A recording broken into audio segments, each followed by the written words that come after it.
السلام علیکم ورحمۃ اللہ تعالی وبرکاتہ۔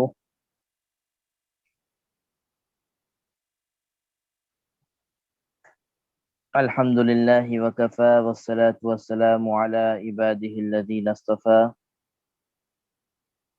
اما بعد فاعوذ باللہ من الشیطان الرجیم، بسم اللہ الرحمن الرحیم۔ قال اللہ تبارک وتعالی فی القرآن المجید: ان الصلاة تنہی عن الفحشاء والمنکر، صدق اللہ العظیم۔ وقال النبی صلی اللہ علیہ وسلم: بني الإسلام على خمس: شهادة أن لا إله إلا الله وأن محمد رسول الله، وإقام الصلاة، وإيتاء الزكاة، والحج وصوم رمضان، أو كما قال عليه الصلاة والسلام۔ رب اشرح لي صدري ويسر لي أمري واحلل عقدة من لساني يفقه قولي، سبحانك لا علم لنا إلا ما علمتنا إنك أنت العليم الحكيم۔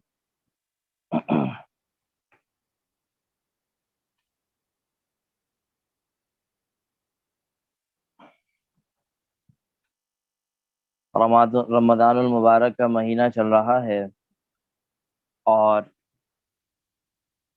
تقریباً آدھا رمضان گزر چکا ہے، آدھا رمضان باقی ہے۔ مغفرت کا عشرہ بھی اختتام کو ہے۔ گزشتہ کل جو ہم نے اولاد کی تربیت کے اوپر کچھ باتیں کی تھی، تو امید ہے اس سے بہت ساری چیزیں آپ کو سمجھ میں آئی ہوں گی۔ اللہ تبارک و تعالی ہمیں اسلام کی روشنی کے اندر اپنے اولادوں کی، اپنے بچوں کی تربیت کرنے کی توفیق نصیب فرمائے، کیونکہ یہ جو بچے ہیں یہ ہمارا مستقبل ہیں، اور ہمیں جیسے اپنے مستقبل کی فکر ہوتی ہے، اسی طرح اپنے بچوں کے مستقبل اور اپنے بچوں کی فکر ہونی چاہیے۔ جیسے ہم دنیا کے معاملے میں اپنے بچوں کی فکر کرتے ہیں کہ میرا بچہ اچھے طریقے سے پڑھ لے، اچھے طریقے سے ایک کہیں سیٹ ہو جائے، سیٹل ہو جائے، اسی طرح ہمیں اپنے بچوں کے حوالے سے اس کے دین کی اور اس کے مستقبل کی اور اس کے آخرت کی بھی فکر ہونی چاہیے، اور اسی طریقے سے اپنے بچوں کی تربیت کرنی چاہیے تاکہ وہ دنیا کی زندگی بھی بڑی آرام و سکون کے ساتھ گزارے، اور ان مسلمانوں والی گزارے، اور کل آخرت کا دن بھی اس کے لیے آسان ہو۔ آپ اپنے بچوں کو ڈاکٹر بنائیں، انجینئر بنائیں، جو چاہے بنائیں، بالکل بنائیں، بالکل اجازت ہے، کہیں بھی جو آپ تعلیم دینا چاہیں بالکل بھرپور طریقے سے دیں۔ تعلیم سے انسان کے اندر شعور آتا ہے، لیکن اس سے کہیں زیادہ یہ ضروری ہے کہ ہم اپنے بچوں کو انسان بنائیں۔ انسان اگر ڈاکٹر ہوگا اور ڈاکٹر میں اگر انسانیت ہوگی تو وہ ڈاکٹر بھی انسانیت کے طریقے سے کریں۔ تو سب سے پہلے اپنے بچوں کو ان سب چیزوں سے بنانے سے قبل انسان بنانا ضروری ہے، اور انسان تو اللہ نے بنا دیا، لیکن انسانیت کیسے انسان کے اندر پیدا ہوتی ہے؟ وہ جناب نبی کریم صلی اللہ علیہ وسلم نے جو ارشادات ہیں بچوں کی تربیت کے حوالے سے، جو صحابہ کرام کا جو طرز عمل تھا اپنے بچوں کے پرورش اور اپنے بچوں کی تربیت کے حوالے سے، وہی دراصل انسان کو انسان بنانا تھا اور ایک اچھا اور نیک مسلمان بنانا تھا۔ کل میں نے ایک بات یہاں پہ شاید رہ گئی تھی کہ میں آپ کو ایک فارمولا دے رہا ہوں کہ جب بھی اگر آپ نے اپنی تربیت چیک کرنی ہے کہ میں نے اپنے بچے کی تربیت کیسی کی ہے، آپ کسی بھی طریقے سے اپنے بچوں سے کھیلتے میں بات کرتے میں بس یہ پوچھ لیجئے کہ آپ کس کی طرح بننا چاہتے ہیں۔ یہ سوال آپ ان بچوں سے پوچھ لیجئے۔ آپ کی جو اولاد ہے کوئی پلانٹڈ طریقے سے نہیں، بس ایسے ہی چلتے پھرتے ان سے پوچھنے کہ بھائی آپ کس کی طرح بننا چاہتے ہیں، بس جو اس کا جواب آئے گا سمجھ لیجئے میں نے تربیت کیسی کی ہے۔ جو اس کا جواب ہے اس کے جواب میں آپ کی تربیت چھپی ہوئی ہے۔ اگر اس کا جواب آتا ہے کہ میں ایک اچھا مسلمان، میں ایک وہ بننا چاہتا ہوں، یہ بننا چاہتا ہوں، تو آپ اللہ کا شکر ادا کیجئے کہ میں نے تربیت اچھی کی ہے، اور اس کا جواب کہیں خدا نہ خواستہ کوئی اس طرح سے آتا ہے، کوئی اس طرح کا معاملہ آتا ہے، تو ہمیں اپنی تربیت پہ غور کرنی چاہیے کہ میں نے اپنے بچے کو کیا سکھایا ہے۔ تو بھائی یہ چھوٹا سا فارمولا ہے، اس پر عمل کیجئے، اس کو چیک کر لیجئے، پتہ چل جائے گا کہ آپ کی تربیت کتنے پانی میں۔ آج جو ہمارا موضوع ہے ارکان اسلام اور مصنوع اذکار اور صدقات اور فطرات کے احکام و مسائل، اللہ تبارک و تعالیٰ نے قرآن مجید کے اندر بالکل کھلم کھلا ارشاد فرمایا اور واضح طور پر ارشاد فرمایا ہے، ان الدین عند اللہ الاسلام، کہ اللہ کے نزدیک سب سے اچھا اور سچا اور حق مذہب اسلام ہے۔ اب اسلام اللہ تبارک و تعالیٰ نے ہمیں عطا فرما دیا، ہمیں جو اسلام ملا ہے وہ بائی چوائس نہیں ملا، بلکہ بائی چانس مل گیا۔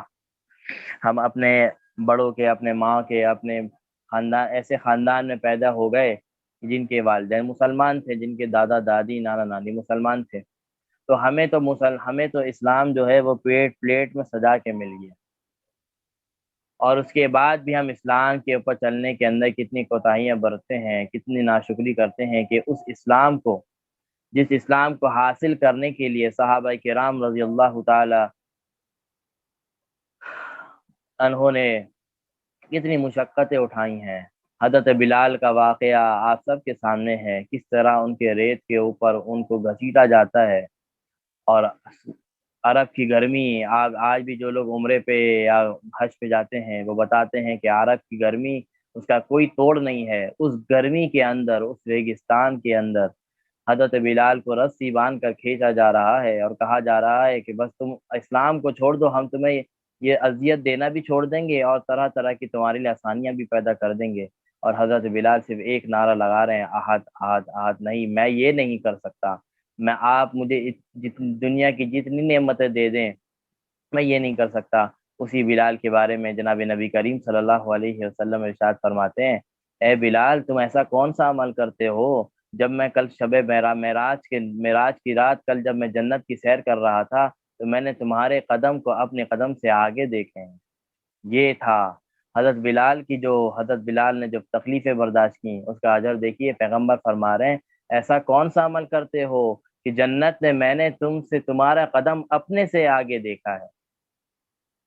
جب انسان مشقت کرتا ہے، جب انسان دین کے لیے مشقت اٹھاتا ہے، اس کے لیے راستے کھلتے چلے جاتے ہیں۔ بس بات یہ ہے کہ وہ دین کے لیے تھوڑی سی مشقت اٹھا لے، اور ہمارے پاس تو کوئی مشقت نہیں ہے۔ جو مشقتیں صحابہ کرام نے اٹھائی ہیں، جو ہم الحمدللہ ایسے ملک میں رہتے ہیں جہاں اسلام ہے، اسلام کی بنیاد پہ بنا ہے۔ بہت سے ایسے کنٹریز ہیں جہاں پہ اسلام نہیں ہے، جیسے آج فلسطین کے حالات دیکھ لیجئے۔ ہر رمضان میں، ہر سال وہاں جب بھی مسجد اقصی کے اندر کوئی بڑا اجتماع ہوتا ہے تو وہاں اسرائیلی فوج ان کے ساتھ کیا کرتی ہے، دوبارہ سے رمضان میں شروع ہو چکا، تو ان کی قربانی اور ہماری قربانی میں آسمان و زمین کا فرق ہے۔ انہوں نے اسلام کو باقاعدہ بائی چوائس لیا ہوا ہے، وہ چاہے تو اسلام چھوڑ سکتے ہیں اور وہ اپنی ان تکلیف، ان پریشانیوں سے نکل سکتے ہیں، لیکن نہیں، ان کا ایمانی جذبہ ان کو یہ کام کرنے پہ آمادہ نہیں کرتا کہ ہم کیسے اسلام کو چھوڑ دیں۔ یہی جذبہ صحابہ کرام رضوان اللہ اجمعین کا تھا کہ زمین کے اوپر گھسیٹا جا رہا ہے، طرح طرح کی تکلیفیں دی جا رہی ہیں، طرح طرح کے مصائب آ رہے ہیں لوگوں کی طرف سے۔ ایک تو ہوتی نا اللہ کی طرف سے آ رہی ہے تو برداشت، ایک ہوتی ہے لوگوں کی طرف سے، کفاروں کی طرف سے آ رہی ہے طرح طرح کی۔ وہ چاہتے تو اسلام کو چھوڑ دیتے، ان کفاروں کے ساتھ شامل ہو جاتے اور دنیا کے عیش و آرام میں مبتلا ہو جاتے، لیکن نہیں، ایمانی جذبے نے ان کو آج آمادہ نہیں کیا۔ تو آج ہمارے ایمان کی کیا فکر ہے، اور آج ہم اپنے ایمان کو اگر جانچ لیں تو ہم تھوڑی سی لالچ کی وجہ سے، تھوڑی سی لالچ، چند پیسوں کی وجہ سے ہم اسلام کو چھوڑ دیتے ہیں۔ کیسے چھوڑ دیتے ہیں؟ ہم تجارت کر رہے ہیں اور کہتے ہیں کہ تجارت کے اندر جھوٹ نہ بولو تو ہمارا کاروبار نہ چلے گا، اگر سچ سچ کے اوپر ساری بات چلے گی، سارے کام ہوں گے تو ہم لاس میں چلے جائیں گے۔ یہ تو ہماری ایمانی جذبہ ہے۔ ہم چند پیسوں کی وجہ سے جھوٹ بولنا قبول کر لیتے ہیں، ہم چند پیسوں کی وجہ سے نماز کو چھوڑنا ہمارے لیے قبول ہے۔ ہمیں توفیق نہیں ہو رہی، ہم دکان چلا رہے ہیں، آفس پہ بیٹھے ہیں، ہمیں توفیق نہیں ہو رہی کہ ہم 5-10 منٹ کا وقفہ کر کے نماز کے لیے چلے جائیں. نہیں، ہمیں اللہ سے زیادہ، اللہ کی نماز سے زیادہ وہ دکان، وہ تجارت، وہ کام امپورٹنٹ ہے. اسی لیے ہماری جو ہم کہتے ہیں نا کہ ہم اتنے زوال میں کیوں جا رہے ہیں، اس زوال کے اندر کوئی امریکہ کی سازش نہیں ہے، کوئی کسی کی سازش نہیں ہے، دراصل اپنی خود کی سازش ہے، اپنی خود کی حرکتیں ہیں جو انسان کو زوال کی طرف لے کے جا رہی ہے. اس وقت 313 مسلمانوں کی، صحابہ کی تعداد تھی پوری دنیا کے اوپر حکمرانی کی. آج لاکھوں نہیں کروڑوں مسلمانوں کی تعداد ہے، لیکن زوال میں. کیوں زوال میں؟ وجہ یہی ہے کہ مسلمانوں کی اکثریت نے وہ احکامات، رسول اللہ صلی اللہ علیہ وسلم کے احکامات اور قرآن کے اوپر چلنا چھوڑ دیا. وہ ایمانی جذبہ ہمارا ختم ہو گیا. تو آج دیکھ لیجئے آج ہم کہاں پر کھڑے ہیں. آج کہاں پر کھڑے ہیں ہم پر؟ مسجد اقصی جو ایک عرصے سے وہاں کے مسائل چل رہے ہیں، لیکن کبھی بھی وہ شکست کا سامنا نہیں کرنا پڑا، کبھی بھی انہوں نے شکست نہیں مانی. ان کا ایمانی جذبہ ہے، لڑ رہے ہیں، پٹ رہے ہیں، مر رہے ہیں، اپنے بچوں کو شہید کروا رہے ہیں، اپنے بڑے اور بوڑھوں کو شہید کروا رہے ہیں، لیکن ایمانی جذبہ ان کا ختم نہیں ہو رہا. ہر رمضان کے اندر ان کے ساتھ یہ معاملہ ہوتا ہے. آج دوبارہ سے شروع ہو چکا ہے. کبھی بھی شکست ماننے کو تیار نہیں. وجہ کیا ہے؟ انسان اپنے ہتھیار سے، انسان کبھی بھی اپنے جذبے، ہتھیار سے نہیں لڑتا، اپنے وسائل سے نہیں لڑتا، بلکہ انسان اپنے ایمانی جذبے سے لڑتا ہے. آپ نے غزوہ بدر کی تاریخ پڑھی ہے، آپ نے غزوہ بدر کا قصہ سنا ہے کہ اس وقت 313 مسلمانوں کی، جو صحابہ کی جو تعداد تھی، وہاں پہ کوئی ایسے وسائل نہیں تھے، کوئی ایسے ہتھیار نہیں تھے جس کی وجہ سے جنگ لڑی جائے. اور وہاں کفاروں کی تعداد دیکھیے، تقریباً 2000 کے قریب کفار کی تعداد ہے، اور اور ٹھیک ٹھاک مسلح لیز ہیں، ہر طریقے کے اسلحہ تلواریں سب کچھ موجود ہے، فل تیاری کے ساتھ آئے ہیں. اور مسلمان، یہ جب ہم غزوہ بدر کا واقعہ آپ نے پڑھا ہوگا کہ مسلمان نہ جنگ کی وجہ سے گئے، نہ جنگ کی تیاری کی، وہ تو بس راستے میں گئے تو ان کے اوپر جنگ مسلط ہو گئی. لیکن انہوں نے جو اس وقت 2000 کے لشکر کو، اور جو بڑے بڑے سردار، جو ابو جہل اور جیسے بڑے بڑے سردار جو اس جنگ میں مارے گئے، وجہ کیا تھی؟ وجہ تلوار یا وجہ وسائل یا وجہ ہتھیار نہیں تھی، بلکہ وجہ ایمانی جذبہ تھا. ایمانی جذبے نے ان کو وہاں پہ فتح دلوائی. اور ہر میدان میں صحابہ کرام کو جو فتح ملی ہے وہ ایمانی جذبے کی بدولت ملی. تو ہمارا بھی ایسا ایمانی، ہمیں کوئی جنگ نہیں کرنی، ہمیں کسی سے کفار سے نہیں لڑنا، ہم پورا امن ملک میں رہتے ہیں، ہر طریقے کی آزادی ہے. ہمارا صرف ایمانی جذبہ یہ ہے کہ جہاں پر جھوٹ بولنا آسان لگ رہا ہو، جہاں جھوٹ بول کر بچت حاصل کرنا ہو رہا ہو، وہاں پہ جھوٹ نہ بولا جائے، تھوڑا سا نقصان کر لیا جائے اور جھوٹ نہ ہو، ایسا ہو. اور دوسری بات، ہمیں نظر آ رہا ہوتا ہے کہ یہ نقصان ہو رہا ہے، لیکن اگر ہم سچ بولیں گے تو وہ دراصل نقصان نہیں ہے. ہماری نظر میں تو نقصان نظر آ رہا ہے، وہ نقصان نہیں ہے. وہ اس سچ کی وجہ سے اللہ تبارک و تعالیٰ اس نقصان کو کیسے پورا کریں گے آپ کو پتہ بھی نہیں چلے. آپ مارکیٹ میں، شاپ میں رش لگا ہوا ہے ٹھیک ٹھاک طریقے سے، اور وقت ہو گیا نماز کا، تو آپ نماز کے لیے چلے جائیں. یہ جو قربانی آپ دیں گے، یہ قربانی اللہ کے نزدیک بڑی عظیم قربانی، بڑی عظیم قربانی ہے. اور اس کا بدلہ جو آپ کو ملے گا دنیا کے اندر بھی، آپ کو محسوس بھی نہیں ہوگا کہ ہمیں کیسی برکت ملی. تو ارکان اسلام کے حوالے سے میں نے کہا کہ ان الدین عند اللہ الاسلام، اللہ تبارک و تعالیٰ کے نزدیک سب سے سچا اور حق مذہب اسلام کا مذہب ہے. اور اسلام کھڑا ہوا ہے 5 چیزوں کے اوپر، 5 ستونوں کے اوپر کھڑا ہوا ہے. فرمایا پہلا ستون کیا ہے؟ یہ فرمایا کہ اللہ کے نبی ارشاد فرماتے ہیں بنی الاسلام علی خمس، 5 کی بنیاد، اسلام کی جو بنیادیں ہیں، اسلام کے جو پیلرز ہیں، وہ 5 چیزوں پر ہیں. فرمایا پہلا کیا ہے؟ شہادت اللہ الہ الا اللہ وان محمد الرسول اللہ. پہلی چیز، پہلا پیلر کیا ہے؟ کہ جناب اللہ تبارک و تعالیٰ کو ایک ماننا، معبود ماننا، اور اس کے ساتھ شریک نہ ٹھہرانا، یہ اسلام کی پہلی بنیاد. اور اسی کے ساتھ جڑتی ہے جناب نبی کریم صلی اللہ علیہ وسلم کے اوپر بھی ایمان لانا، ان کو آخری نبی ماننا، اور ان کو حضرت اللہ تبارک و تعالیٰ کا آخری بندہ تو نہیں، آخری رسول ماننا، آخری نبی ماننا، یہ اسلام کی بنیاد ہے. پہلی چیز اسلام کی بنیادوں میں سے کیا ہے؟ اللہ پر اور اللہ کے نبی کے اوپر ایمان لانا. دوسری چیز کیا ہے؟ فرمایا دیکھیں اسلام لانے کے بعد جب ہم نے اللہ کو مان لیا اور اللہ کے نبی پر ایمان لے آئے، تو مطلب اسلام میں داخل ہو گئے. جب اسلام میں داخل ہو گئے تو اللہ کے نبی ارشاد فرماتے تو پہلا کام کیا ہے؟ فرمایا اقام الصلاۃ، نماز کو قائم کرنا۔ یہ نماز کی اہمیت بڑی بڑی بہت اہمیت ہے۔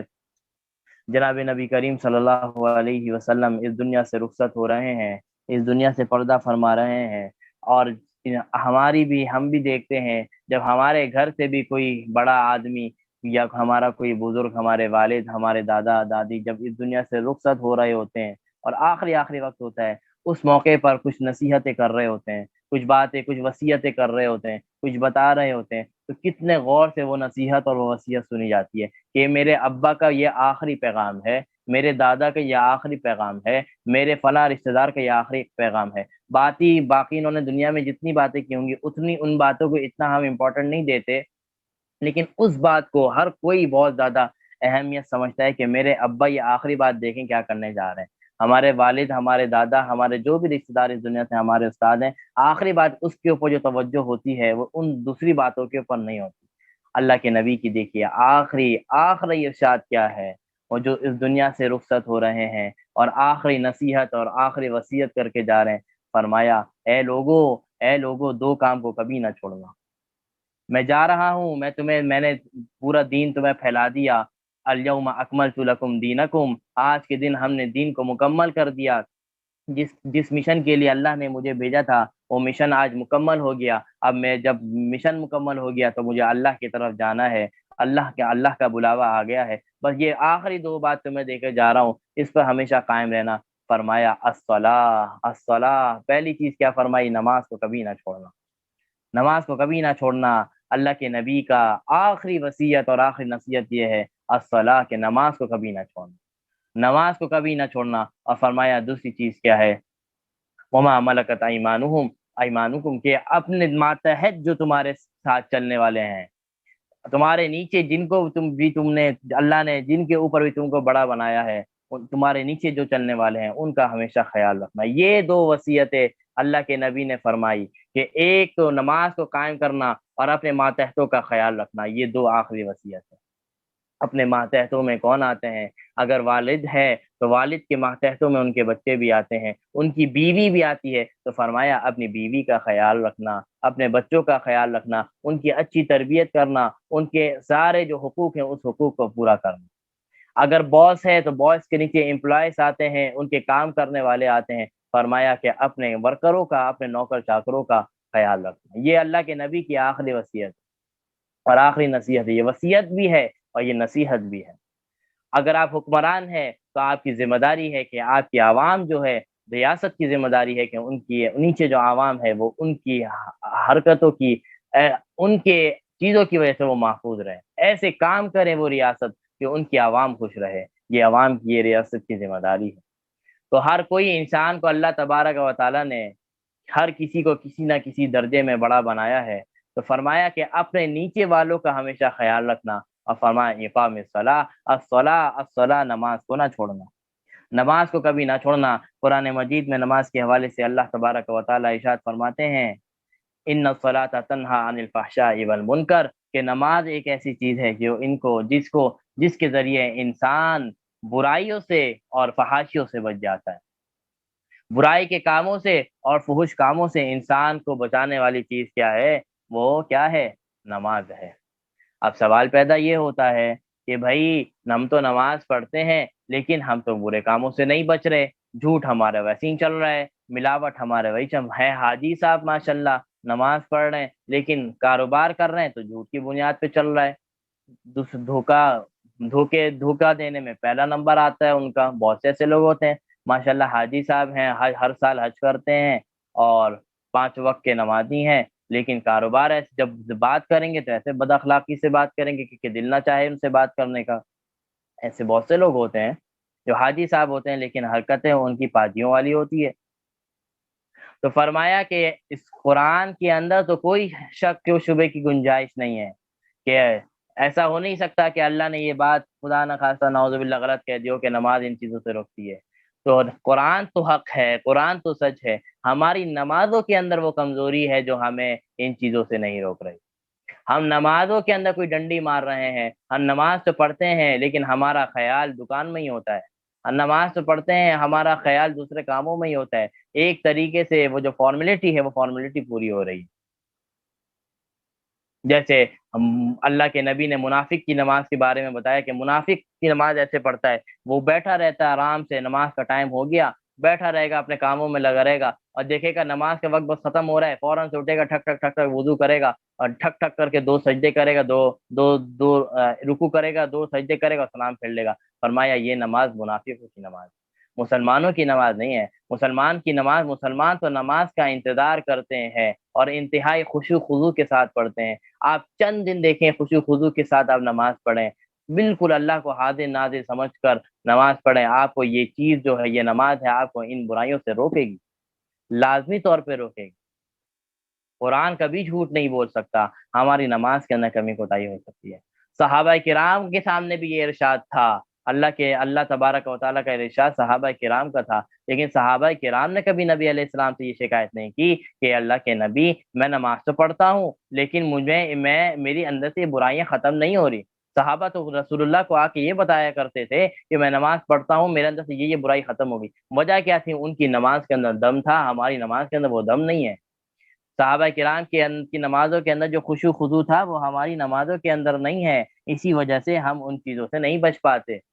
تو اپنی نماز کو اس طرح بنائے، یہ سمجھ کے بنائے کہ میں اپنی زندگی کی آخری نماز پڑھ رہا ہوں، اپنی زندگی کی آخری نماز پڑھ رہا ہوں۔ ایک شخص کو اگر پھانسی ہو رہی ہو اور اس کو صرف یہ کام، ایک اس چیز کی اجازت دے کہ بھائی تم صرف 2 رکعت نفل پڑھ سکتے ہو، اس کے علاوہ کوئی کام تمہاری زندگی۔ اب بتائیے جس شخص کو موت آنے والی ہے، اب وہ جو 2 نفل پڑھے گا وہ کس کیفیت کے اندر پڑھے گا، کس اللہ کی تڑپ کے اندر پڑھے گا؟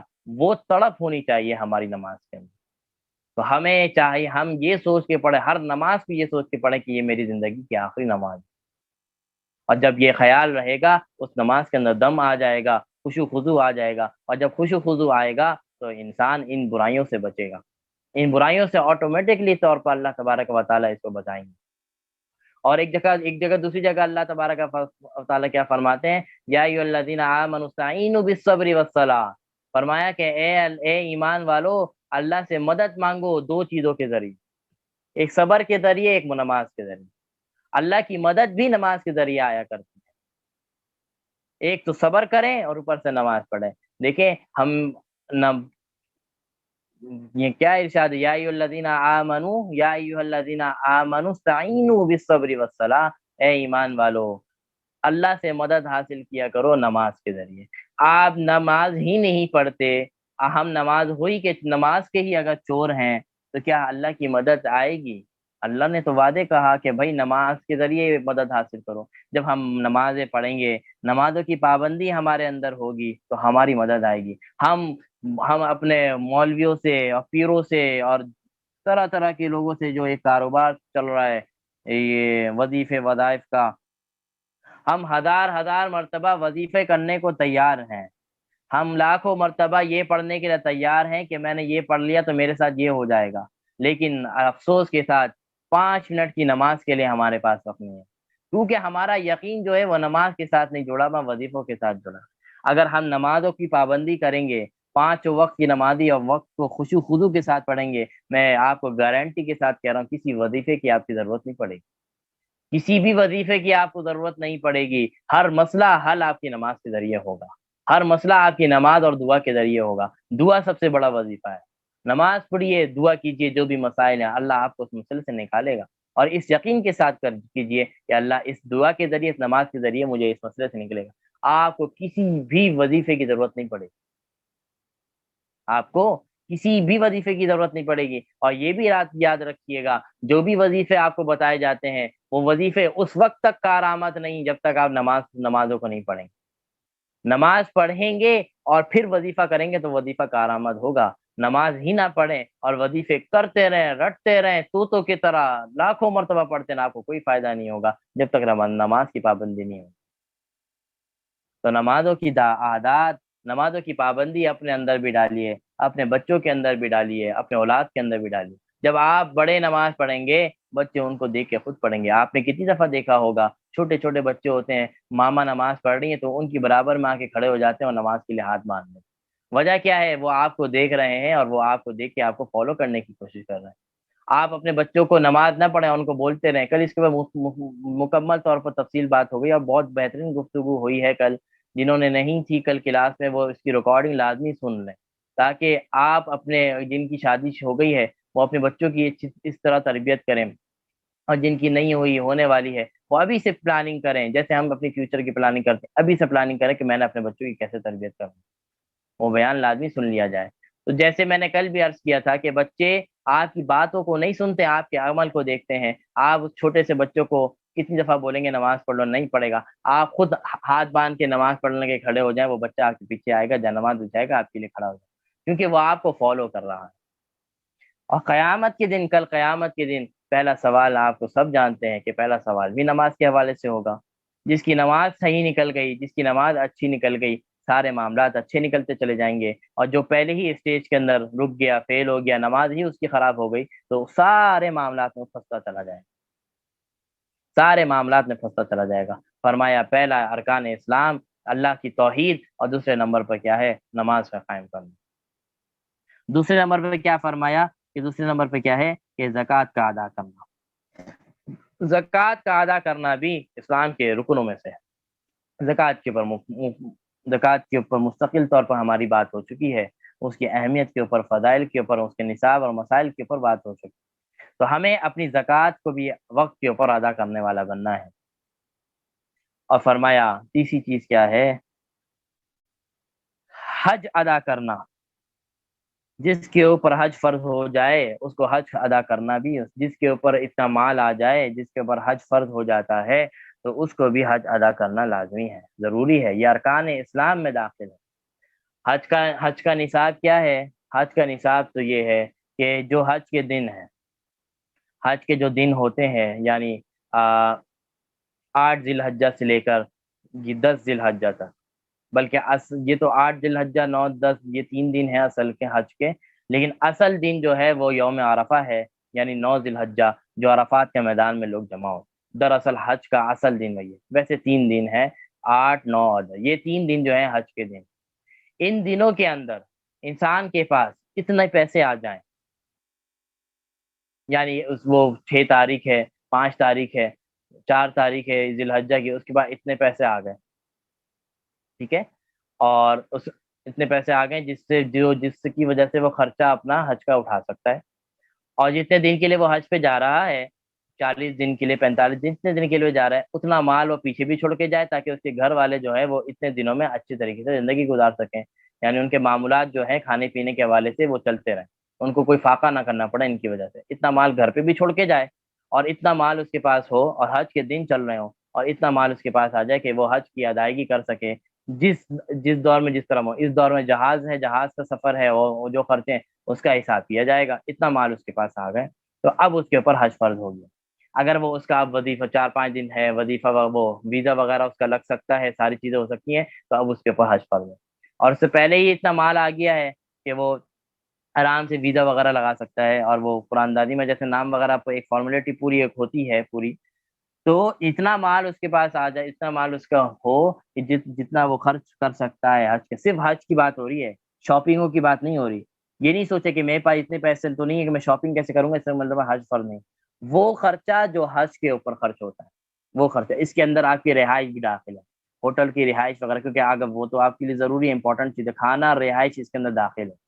ٹریولنگ، کھانا اور رہائش، یہ 3 چیزیں اس کے اندر داخل ہے. اتنا خرچہ جو بھی اس کے اوپر لگتا ہے، یعنی ایک جو پیکج بنا ہوا ہوتا ہے، وہ پیکج کے خرچے اس کے پاس موجود ہے، اور حج کے دن چل رہے ہیں، اور اتنا پیسہ وہ اپنے گھر پہ بھی چھوڑ کے جا رہا ہے، جس کی وجہ سے اس کے گھر والے آرام سے زندگی گزار رہے ہیں. تو فرمایا کہ ایسے شخص کے اوپر حج فرض. یہ ارکان اسلام کے اندر داخل ہے حج کا ادا کرنا. اور آخر نمبر پہ کیا فرمایا؟ موسم رمضان، کہ رمضان کے روزے رکھنا یہ بھی ارکان اسلام میں داخل ہے. رمضان کے مبارک کے روزے رکھنا یہ ارکان اسلام کے اندر داخل ہیں. جو شخص رمضان المبارک بالغ ہے، عاقل ہے، صحت مند ہے، اور روزے نہیں چھوڑتا، وہ اسلام کی بنیادوں کو ہلا رہا ہے. وہ اسلام کی بنیادوں کو ہلا رہا ہے، کیونکہ اسلام کھڑے ہی ان 5 چیزوں کے اوپر ہے. مگر اس کا ہرگز مطلب یہ نہیں کہ اسلام صرف یہ 5 چیزیں ہیں. نہ، اسلام صرف یہ 5 چیزیں نہیں ہے. جیسے میں اس کی مثال عام طور پر ہمیشہ دیتا رہتا ہوں جب بھی اس کے اوپر بات کرتا ہوں. وہ یہ ہے کہ ایک انسان جب گھر بنا رہا ہے، تو گھر بنانے کے لیے چھت ضروری ہے، چھت کے بغیر تو گھر ہو ہی نہیں سکتا، اور چھت ڈالنے کے لیے اس کو 4 ستون یا 5 ستون ڈالنے پڑتے ہیں، کہ بغیر ستون کے چھت نہیں کھڑی ہو سکتی، بغیر پیلرز کے چھت نہیں کھڑی ہو سکتی۔ تو گھر جب بھی بنتا ہے تو پہلا کام دوسرے کاموں سے پہلے 4 ستون 5 ستون جتنی بھی اس کی ضرورت ہوتی ہے وہ ستون بنائے جاتے ہیں، پھر چھت کھڑی جاتی ہے، پھر اس کے بعد گھر کے اور دوسرے کام کیے جاتے ہیں، کمرے شمرے کچن وچن ساری چیزیں اس کے بعد بنائی جاتی ہیں۔ پہلا کام گھر بنانے میں کیا ہوتا ہے، اس کی چھت ڈالی جاتی ہے۔ تو دراصل یہی بات ہے کہ اسلام کی چھت تو یہ 5 چیزیں ہیں، اسلام تو کھڑا ان 5 چیزوں کے اندر ہے۔ تو جیسے اس گھر میں ابھی آپ نہیں رہ سکتے جب تک اس گھر میں رومس نہ ہو، جب تک اس گھر میں کچن نہ ہو، جب تک اس گھر میں واش رومس نہ ہو، جو رہنے کی جو سہولیات جو انسان کو ضرورت ہوتی ہیں گھر میں رہنے کے لیے وہ چیزیں چاہیے، جب تک وہ گھر میں مہیا نہ ہو آپ اس گھر میں نہیں رہ سکتے۔ محض 4 دیواری کے اندر آپ اپنی زندگی نہیں گزار سکتے جب تک وہ ساری چیزیں آپ کے پاس نہ ہو۔ تو جیسے اس گھر میں نہیں رہ سکتے، اس گھر میں آپ کو کچن واش روم یہ ساری چیزیں چاہیے، اسی لیے اسی طرح جو اسلام ہے وہ کھڑا تو ان 5 چیزوں پر ہے، لیکن یہ مکمل طور پر نہیں ہے۔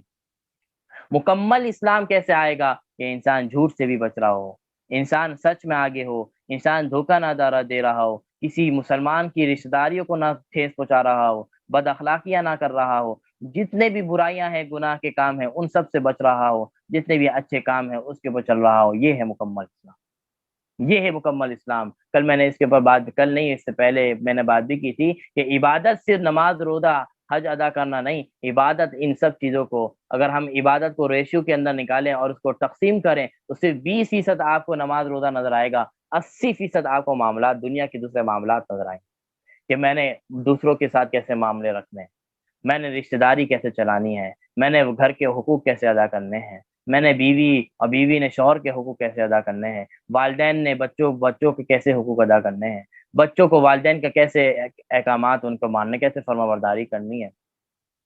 اسی طرح ساری چیزیں جب ملتی ہیں تو یہ جو انسان یہ ساری کوالٹی جب انسان اپنے اندر پیدا کرتا ہے تو پھر وہ مسلمان، وہ ایک پکا اور سچا مسلمان ہوتا ہے، وہی کامل مسلمان ہوتا ہے، اور یہی دین اللہ کے نبی نے فرمایا، اللہ تبارک و تعالی نے فرمایا الیوم اکملت لکم دینکم، کہ یہ وہ دین ہے جو مکمل طور پر اللہ کے نبی نے آج بتا دیا۔ یہ ان کے اندر 5 ستونے بھی ہیں، اور اس کے ساتھ جیسے گھر کو ڈیکوریٹ کرنے کے لیے، گھر کو اچھا بنانے کے لیے ان سب چیزوں کی ضرورت ہوتی ہے، اسی طرح اسلام کو حسن پیدا کرنے کے لیے، اسلام کو مکمل بنانے کے لیے ان سب چیزوں کی ضرورت ہے، اور یہ اسلام دراصل انسان ہے، انسان کے اندر انسان دیکھیں اسلام کا کوئی وجود نہیں ہے، گھر کا تو وجود ہے، گھر کھڑا ہے ایک جگہ پہ، اسٹرکچر ہے، اس کے اندر جتنا اچھا گھر ہوگا اس کو دیکھنے میں اچھا لگے گا، اس کے پھر ریٹ اور پرائس بھی زیادہ ہوگی۔ تو اسلام کا کوئی وجود نہیں، آپ یہ نہیں کہہ سکتے یہ اسلام کھڑا ہے، ایسے نہیں کہہ سکتے، اسلام کا وجود انسان کے اندر ہوتا ہے، مسلمان کے اندر ہوتا ہے، مسلمان جیسا ہوگا وہ اسلام کا وجود اس کے اندر نظر آ رہا ہوگا۔ اسلام اگر کسی انسان کے اندر، مسلمان کے اندر کوتاہی ہوگی تو اس کو جیسے گھروں کے اندر کوتاہی ہے، جیسے کم چیزیں ہوتی ہیں ویسی مسلمان کے اندر جو ہوگی تو ویسی اس کی قیمت ہوگی اللہ کے نزدیک، ویسی اس کی قیمت، جیسے ہم دنیا کے اندر گھروں کی قیمت لگاتے ہیں اللہ تعالیٰ اس شخص کی قیمت لگائیں گے کل جنت میں، اس کو ویسی ہی جنت ملے گی۔ تو اسلام کا وجود مسلمان کے اندر چھپا ہے، وہ اپنے عمل سے ثابت کر سکتا ہے کہ میں مکمل اسلام پہ چل رہا ہوں یا نہیں چل رہا ہوں، اور جیسے وہ چلے گا ویسے ہی اللہ اس کی قیمت لگائے گا، اور ویسے ہی اس کا بدلہ اس کو ملے گا۔ تو یہ ارکان اسلام ہے، اسی کے ساتھ یہ تو بنیادی طور پر میں نے آپ کے سامنے رکھی ہے، اس کے علاوہ اور بھی بہت ساری چیزیں ہیں جو اسلام کو مکمل کرنے والی ہیں، جیسے میں نے آپ کے سامنے عرض کیا، یہ ساری چیزیں جب ملتی ہیں تب یہ مکمل اسلام کی شکل سامنے آتی ہے، اور اسی کے لیے اللہ تبارک و تعالیٰ نے ہمیں اس دنیا میں بھیجا ہے کہ ہم اسلام کے مطابق، نبی علیہ السلام کے نقش قدم کے مطابق اپنی زندگی کو گزاریں، اور انسان ہے، کمی کوتاہی ہوتی ہے، غلطیاں بھی ہوتی ہیں، ایسا ہو نہیں سکتا کہ غلطیاں نہ ہو، تو اس غلطیوں کے اوپر اللہ سے توبہ استغفار کر لیں، اللہ کو ایسا شخص بڑا پسند ہے۔ اب آ جاتے ہیں مصنوع اذکار کی طرف۔ دیکھیں مصنوع اذکار بہت سارے ہیں جو ہم پڑھتے ہیں، لیکن رمضان کے اندر خاص طور پر جو مصنوع اذکار ہے وہ یہ ہے کہ اپنے آپ کو استغفار کے ساتھ جوڑا رہا ہے، استغفار کے جتنے بھی صیغے ہیں، استغفر اللہ ربی من کل ذنب واتوب الیہ، استغفر اللہ، اور جتنے بھی آپ کو استغفار کے صیغے، استغفار کے جملے یاد ہیں، اس کا معمول خاص طور پر رکھا جائے رمضان المبارک کے اندر۔ اور اسی طرح حدیث کے اندر آتا ہے کہ اس رمضان کے اندر ایک دعا کا معمول ہو کہ لا الہ الا اللہ، لا الہ الا اللہ کا ورد زیادہ سے زیادہ کیا جائے، اور دو دعا اس کے ساتھ ملائی جائے، لا الہ الا اللہ اسألک الجنہ، میں جنت کا سوال کرتا ہوں، اور ونعوذ بک من النار، اور اپنے آپ کو جہنم سے بچانا چاہتا ہوں، اپنے آپ کو جہنم سے بچاتا ہوں، اس دعا کا اہتمام کیا جائے، لا الہ الا اللہ اسألک الجنہ، اسألک من الجنہ ونعوذ بک من النار، یہ دعا جو ہے اس کا معمول رکھا جائے۔ اسی طرح نماز کے بعد کے جو اذکار ہیں، آیت الکرسی پڑھنا، اسی طرح استغفار پڑھنا، یہ تسبیحات پڑھنا، سبحان اللہ، الحمدللہ، سبحان اللہ وبحمدہ، سبحان اللہ العظیم، یہ سارے مسنون اذکار ہیں۔ جو اسی طرح اللہ اکبر، سبحان اللہ، استغفر اللہ، یہ ساری چیزیں مسنون اذکار ہیں۔ درود شریف سب سے بڑا مسنون اذکار ہے، ان کو اپنے ہر وقت اپنے زبان کے اوپر یہ جاری رہے۔ آپ کچن میں کھانا پکا رہی ہیں، آپ کچن آگے دوسرے کام کر رہی ہیں، تو ہر وقت آپ کی زبان کے اوپر یہ ذکر جاری ہے۔ صرف واش روم ایک ایسی جگہ ہے جہاں پر اس کو آپ نہیں کر سکتے، اس کے علاوہ آپ جس دنیا کا کوئی بھی کام کر رہی ہو، آپ اپنی زبان کے اوپر اس ذکر کو جاری رکھیں، آپ تاکہ آپ کا کام بھی چلتا رہے، آپ کے وہ چیزیں بھی چلتا رہے۔ اور ذکر ایسی چیز ہے، اگر آپ کے ساتھ وہ مسائل ہیں جو ایام کی صورت میں ہوتے ہیں ہر مہینے، تو وہ ان دنوں کے اندر بھی آپ ذکر اذکار کر سکتے ہیں، اس کے اندر کوئی روک ٹوک، نماز آپ نہیں پڑھ سکتی، روزے نہیں رکھ سکتی، قرآن کی تلاوت نہیں کر سکتی، لیکن ذکر اذکار اس ٹائم پہ بھی آپ کر سکتی ہیں۔ اور جن کے ساتھ ایسے مسائل ہوتے ہیں خاص طور پر رمضان کو، وہ یہ نہ سمجھے کہ میں چھٹی پر ہوں، مجھے اللہ کی طرف سے چھٹی مل گئی، نہیں، آپ کی مبارک گھڑیاں آپ کی، ٹھیک ہے آپ نماز نہیں رکھیں گی، روزے نہیں پڑھیں گی، تو چھٹی نہیں ملی آپ کو، آپ نے رمضان کی برکتیں حاصل کرنی ہے۔ دعاؤں کا اہتمام کریں، ذکر و اذکار کا اہتمام کریں، درود شریف بھی آپ اس حالت میں پڑھ سکتی ہیں، آپ کے پر بالکل اجازت ہے، ان چیزوں کا اہتمام کیا جائے، وہ وقت آپ کا برباد نہ ہو، وہ وقت بھی آپ کا قیمتی بنے۔ یہ نہ سمجھے آج تو چھٹی کا دن، آج میں سو کے گزاروں گی، نہ، وہ دن بھی آپ کو قیمتی بنانا ہے۔ اور وہ قیمتی کیسے بنے گا؟ اپنی زبان کو ہر وقت ذکر و اذکار کے ساتھ کر رکھیں، درود شریف کے ساتھ کر رکھیں، دعاؤں میں لگی رہیں۔ اسی طرح ایک تسبیح ہے، تسبیح فاطمی، اس کی ہسٹری، اگر اس کی ہسٹری کے اوپر میں تھوڑا سی بات کر لوں تو وہ یہ ہے 5 منٹ کے اندر، کیونکہ وقت تقریباً پورا ہونے والا ہے، 5 منٹ کے اندر میں اس کی ہسٹری اور اس کا بیک گراؤنڈ آپ کو بتاتا ہوں کہ تسبیح فاطمی کا بیک گراؤنڈ اور ہسٹری کیا ہے، اس کا پس منظر کیا ہے۔ جو ہم پڑھتے ہیں 33 مرتبہ سبحان اللہ، 33 مرتبہ الحمدللہ، 34 مرتبہ اللہ اکبر، پھر 1 مرتبہ ہم پڑھتے ہیں چوتھا کلمہ، اس کی کیا برکات ہیں اور اس کی کیا پس منظر ہے۔ جب پس منظر اس کا سامنے ہوگا، اس تسبیحات کو پڑھنے میں بڑا مزہ آئے گا۔ حضرت فاطمہ الزہرا رضی اللہ تعالی عنہا، اللہ کے نبی کی لفظ جگر ہیں، سب سے آخری بیٹی ہیں، سب سے پیاری بیٹی ہیں، اللہ کے نبی کو اپنی تمام بیٹیوں میں سب سے زیادہ محبت حضرت فاطمہ سے۔ حضرت فاطمہ کی شادی حضرت علی رضی اللہ تعالیٰ عنہ، جو خلیفہ چہرم ہے، خلیفہ اربع ہیں، چوتھے خلیفہ ہیں، ان سے اللہ تبارک و تعالیٰ نے اپنی بیٹی کا نکاح کیا تھا۔ اور حضرت علی بھی دراصل اللہ کے بیٹوں میں سے ہیں، کیونکہ حضرت علی بھی اللہ کے نبی کی گودوں میں ہی انہوں نے پرورش حاصل، بچپن سے اللہ کے نبی کے ساتھ تھے۔ تو دیکھا جائے کہ حضرت فاطمہ بھی وہ تو سگی بیٹی ہیں، اور حضرت علی بھی ان کی روحانی اولادوں میں سے ایک اولاد ہے، کیونکہ انہوں نے پرورش بھی اپنے حضرت رسول اللہ صلی اللہ علیہ وسلم کی گودوں میں کی۔ بچپن سے حضرت علی آپ علیہ السلام کے پاس رہا کرتے تھے، اور آپ کی حضرت علی رضی اللہ تعالیٰ عنہ آپ کے چچا داد بھی، یعنی آپ کے چچا کے بیٹے ہیں، علی ابن طالب۔ تو آپ نے اپنی بیٹی، اپنی لخت جگر کا نکاح حضرت علی رضی اللہ تعالیٰ عنہ سے کیا تھا۔ 4 خلفائے راشدین ہیں، حضرت ابو بکر صدیق، حضرت عمر، حضرت عثمان، حضرت علی، یہ چار، یہ آپ کے رسول اللہ صلی اللہ علیہ وسلم کے رشتہ دار بھی ہیں، خلیفہ وقت بھی ہیں، اور صحابیوں میں ان چاروں حضرات کا نمبر صحابیوں میں سب سے پہلے آتا ہے، پہلے نمبر پہ حضرت ابو بکر ہیں، دوسرے پہ عمر ہیں، تیسرے پہ عثمان ہیں، تیسرے پہ علی ہیں، صحابی ہیں، خلفائے راشدین ہیں۔ اور اسی طرح صحابہ میں سب سے پہلے نمبر پہ ان چاروں کا آتا ہے، ان حضرات کا نام آتا ہے، اور ایک فضیلت اور جڑ جاتی ہے ان کے ساتھ، یہ رسول اللہ صلی اللہ علیہ وسلم کے رشتہ دار بھی۔ کیسے رشتہ دار ہیں؟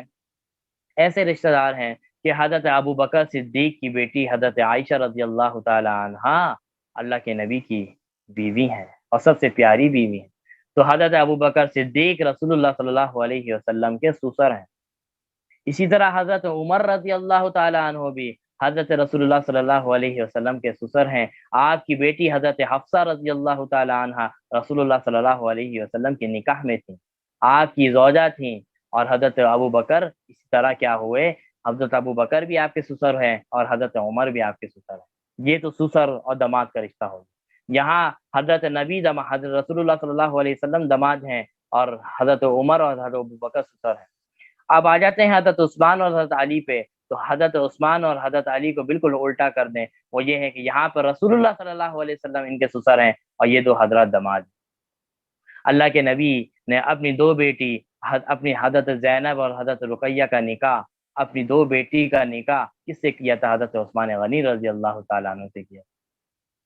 حضرت عثمان غنی رضی اللہ تعالیٰ عنہ سے اپنی دو بیٹیوں کا ذکر نکاح کیا، پہلے ایک بیٹی کا نکاح کیا تھا، پھر اس بیٹی کا انتقال ہو گیا تو دوسری بیٹی بھی اللہ کے نبی نے حضرت عثمان کو دے دی اور فرمایا کہ اے عثمان، اگر میری کوئی تیسری بیٹی بھی ہوتی اور بچی بھی ہوتی، اس کا نکاح نہیں ہوا ہوتا، وہ بھی میں تمہاری نکاح میں دے دیتا۔ کیا شخصیت ہوگی حضرت عثمان کی! اب باپ اپنی بیٹی اور رسول اللہ جیسا باپ اپنی بیٹی دینا اس کے نکاح میں فخر سمجھ رہا ہے، کہ کہہ رہا ہے کہ دو تو میں نے دے دی، اگر اور بھی ہوتی تو وہ بھی تمہارے نکاح میں دے دیتا۔ اسی لیے حضرت عثمان کو ذو النورین کہا جاتا ہے، کہ دو نور والے، یعنی اللہ کے نبی کی دو نور یعنی دو بیٹیاں حضرت عثمان کے نکاح میں۔ تو ادھر حضرت عثمان اللہ کے نبی کے داماد ہیں اور اللہ کے نبی سسر ہیں۔ اسی طرح حضرت علی رضی اللہ تعالیٰ عنہ سے دو رشتہ داری جڑتی ہے، ایک تو چچا داد بھی ہیں اور اوپر سے داماد بھی ہیں۔ حضرت علی رسول اللہ صلی اللہ علیہ وسلم کے داماد بھی ہیں اور کیا کہتے ہیں چچا داد بھی ہیں، اور ادھر رسول اللہ صلی اللہ علیہ وسلم ان کے سسر ہیں اور اہل بیت کے اندر بھی داخل حضرت علی رضی اللہ تعالیٰ۔